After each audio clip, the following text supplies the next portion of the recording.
Hey you, yeah you! Wanna make some money, kid? Maybe make some sweet Kamura points? You're in luck. I've got what you need. Hello, welcome back to Rage Gaming. My name is Hollow, and today I've got the motherload of advice for making incredible Zenny numbers and huge chunks of Kamura points, all within a short 10-minute window. It's been a bit of a big discussion lately. How do you make Zenny in Rise? Well, the #1 method at this time is certainly mining. And it's not just mining anywhere, it's mining in the lava caverns for the most lucrative ore possible. I've seen a bunch of guides on which route to take and the easiest ways to do it, and I'm happy to say I have some of my own advice to add to this. We're gonna head to the lava caverns and follow a route that I will show you for maximum speedy ore gains, but before we do that, you're gonna need a specific set of skills. For farming ore, you absolutely need to have 3 out of 3 skill points in Geologist. You can easily get that by picking up 3 pieces of the leather set or simply crafting Geologist decorations. This is going to increase the amount of ore you get when mining,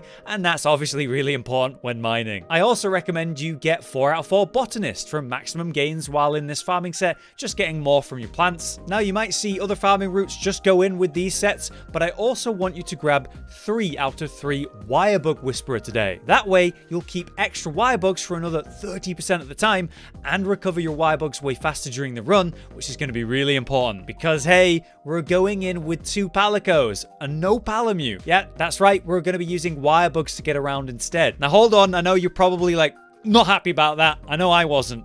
The reason for this is due to the Gatherer perk you can find on palicos. Simply scout out 2 Gatherer palicos via Iori if you haven't got any so far. But basically, palicos will mine with you during this, and if they have the Gatherer perk, you're going to get more from that. So this is a pretty important way to increase your money gains. The rewards outweigh the slight decrease in movement speed. When on my palamute during this run, I was waiting around for ores to respawn by the time that I got to them again, and when using the wirebug movement, the ores were respawning just before I got to them, so it was almost perfect timing. Okay, with all that said, you've got your skills, you've got your palicos, let's make it happen. Head to the hub quest giver and check your expeditions. You will need to go to the lava caverns, but you want to make sure you're doing this during a mining outcrop upsurge. By mining during an upsurge, you'll get way more ore, making this strat brilliant. Simply tab to the quest description and check the locale info for what upsurge is currently active. For money making, we're obviously looking for mining outcrops. If you haven't got the right upsurge in the lava caverns,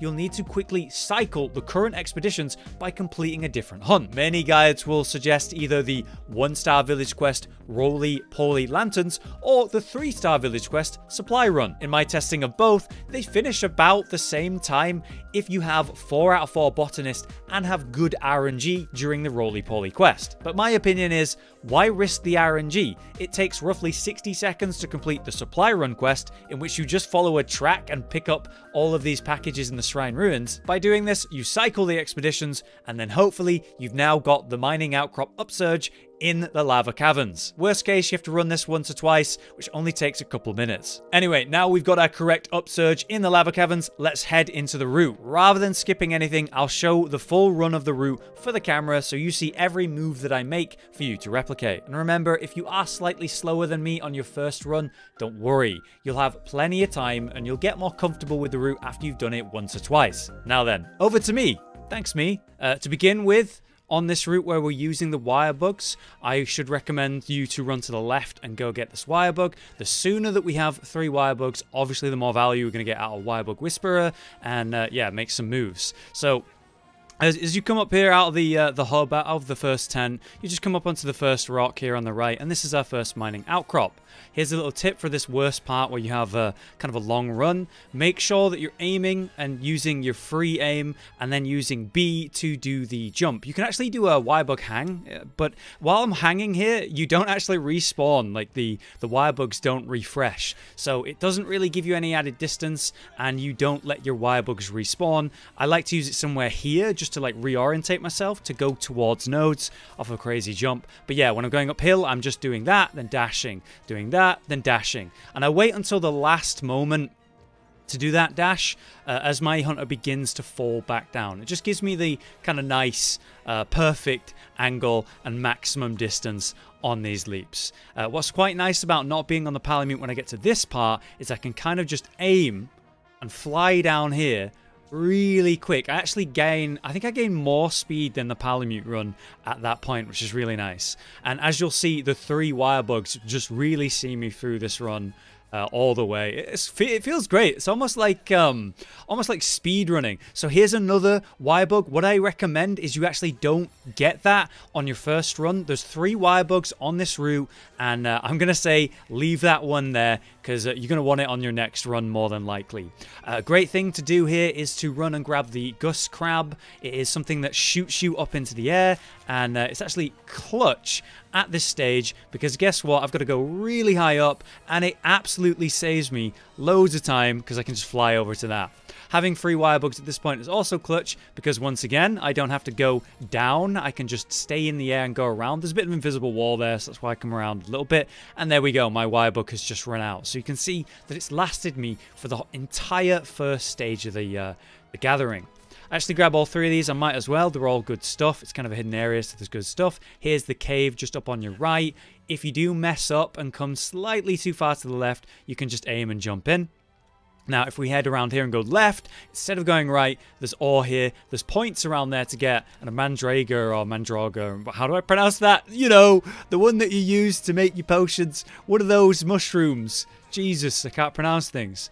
I just messed up here and kind of threw too close to the edge. You can double up here and just make it up. But remember, all of these things that I'm doing, just trying to maximize time or whatever, only matter like a smidge. If you're slightly slow, if you're going a bit awkward, it's completely fine.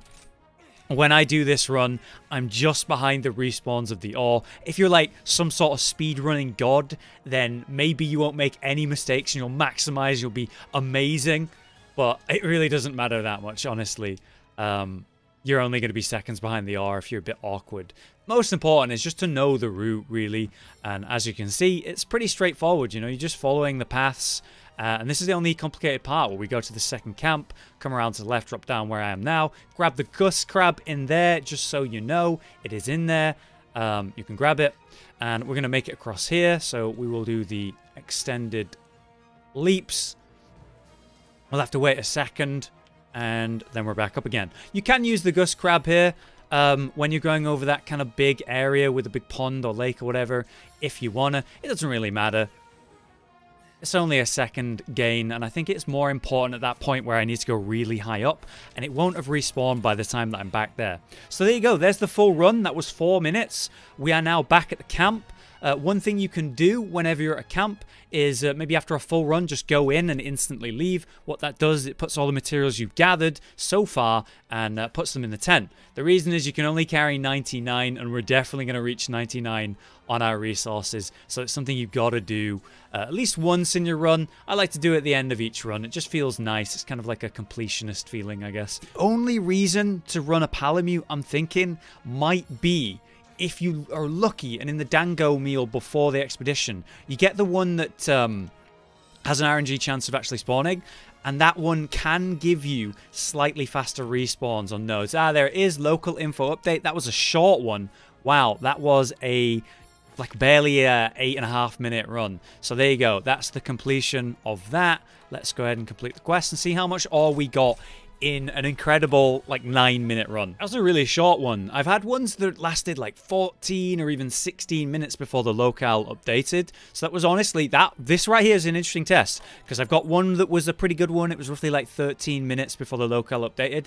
This one we got, let's have a look. How much did we get? So sort this, it's on the second bar. We go down here. All right, so 64 Firestone. Oh, man, nice. We got 41 Fire Cell. These are one of the more expensive ones. The most expensive one, in fact, per. It's 1,700 Zenny per.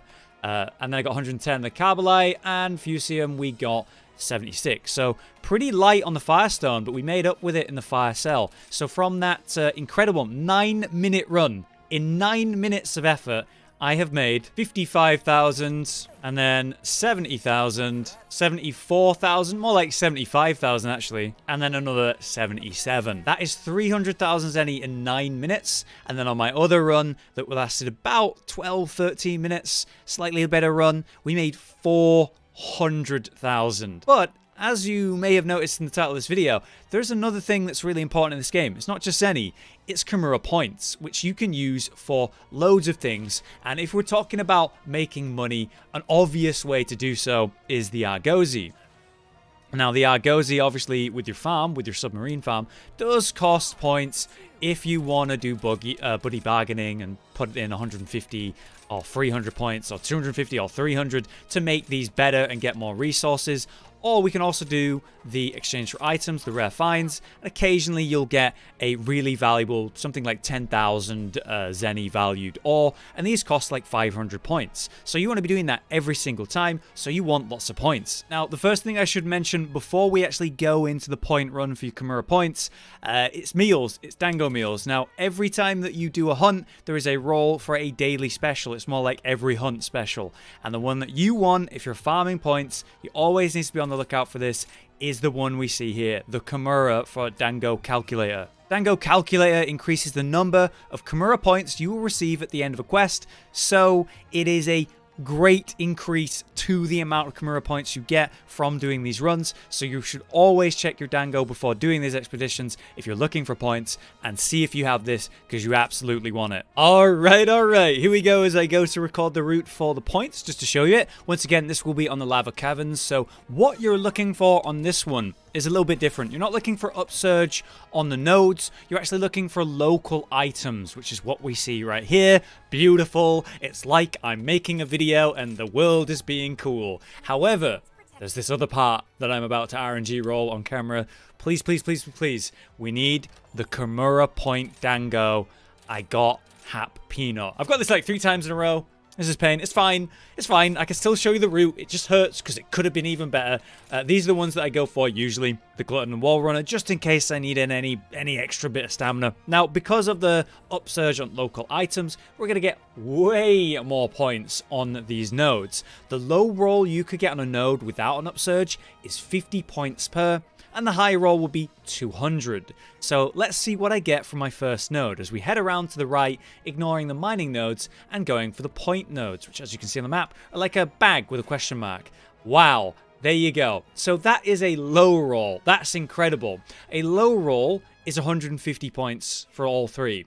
A high roll is 150 per. That's wonderful. 450 per on a low roll. That's wonderful. Now, can I stop getting low rolls? I want to show you a big roll. It's going to be good. All right. So anyway, you get the nodes. They just look like mining outcrops. As we come down here in the cave on the right, you actually go to the second ledge on your left and leap on up there. And here it is. Come on, high roll. 150 on all 3. I feel like I'm being BM'd. Is it because I'm recording the video now? Probably. Don't worry, we're gonna get a high roll. I'm gonna show you it on camera. Here we go.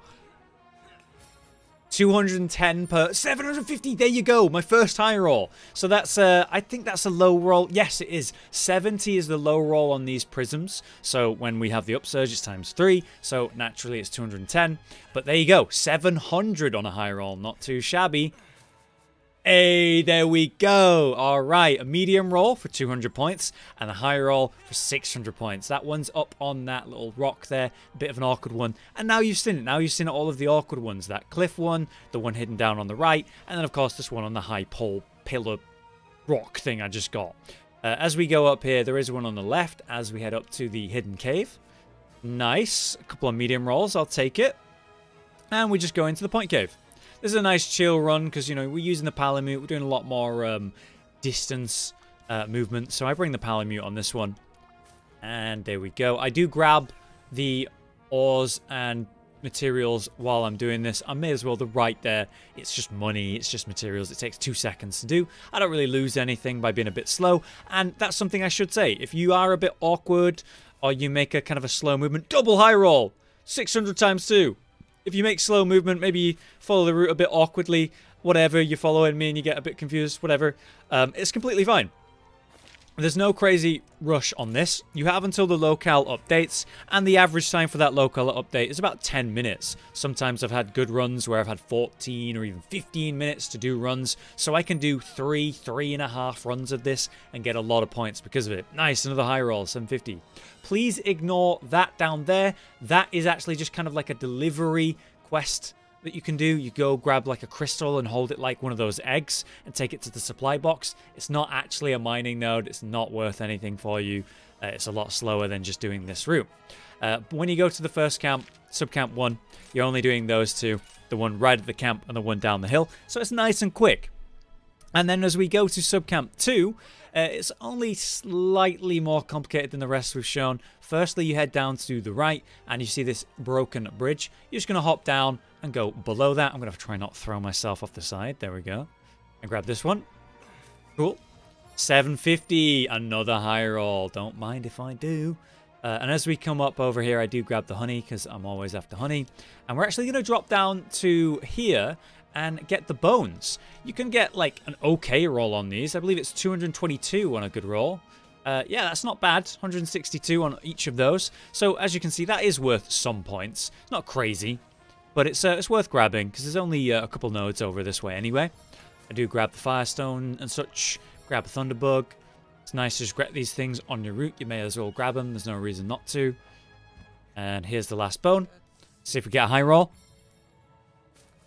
Ooh, there you go. That's what I'm talking about. 666. That's the devil number. All right. And then here's the last node. Oh, 750 again. It feels good. And that's the route. So you start at the main camp. You head around to the right and follow the cave system, grabbing all the nodes along the way until you go to the secret cave with the nodes up there. And then you go to subcamp 1, grab the 2 nodes up there, go to subcamp 2, and follow the sort of half circle route that I just did for the 4 nodes that I grabbed. Once we've done that, we go back to the main camp like you're watching me do, and now I can go complete the circuit again. So now it's a case of just repeating this until the locale updates and the upsurge ends, no longer making it worth it to continue doing your farming route. See, it's already respawned. I did that route in roughly 5 minutes. Oh, there it is. The local info has updated. The upsurge has just ended. That's what a normal prison should look like. All right, there it is, guys. We have done it. I managed officially let me just double check that. Yeah, it was about a 12-minute run, maybe 13. Either way, I did 3 runs, and then I was working my way up the right path, so that was like almost a third. So I'm going to say like 3.3 runs I achieved there. And with that, not bad. Not bad. 38,000 Kamura points earned in like 13 minutes, if that. That is not too shabby. And don't forget, I didn't have the Dango. I got unlucky. So I could have 20% more Kamura points right now if I got the Kamura point Dango. Some sort of math wizard, who is definitely not me, can add whatever 20% at 38,000 will be. 13 minutes, man. Super fast. Super efficient. I'm very happy with that. But there you go. There's my 2 routes for money making and, of course, Kamura point farming. Not too shabby, right? Between 300,000 and 400,000 Zenny for about 10 to 12 minutes of your time. And then 40,000, even more than that possibly if you don't low roll like me apparently. And especially if you get the Kamura point Dango on your run. I'm very happy with that, and I hope that you got something out of it. If you did learn something, if you benefited in some way, please drop a like. If you have any way to help someone out, maybe say, oh, you could try this with a route, or go to this map. You know, I know that Flooded Forest is a great place for ore, and maybe that's some way you could find money. In any case, I hope you guys are enjoying Rise. I know I am. I got lots of videos and great information coming at you in the coming weeks. But until next time, I've been Hollow, you've been you. Thanks for watching. Josh, Cotton, and Hollow with the videos, dropping the humor like a hammer on your tippy toes, bringing entertainment on a daily arrangement to take our insanity and turn it into entertainment. Yes, I said entertainment twice, to reiterate that it is nice to look into your faces on a mostly daily basis when you let us in your homes to make the whole world a stage. Goodbye.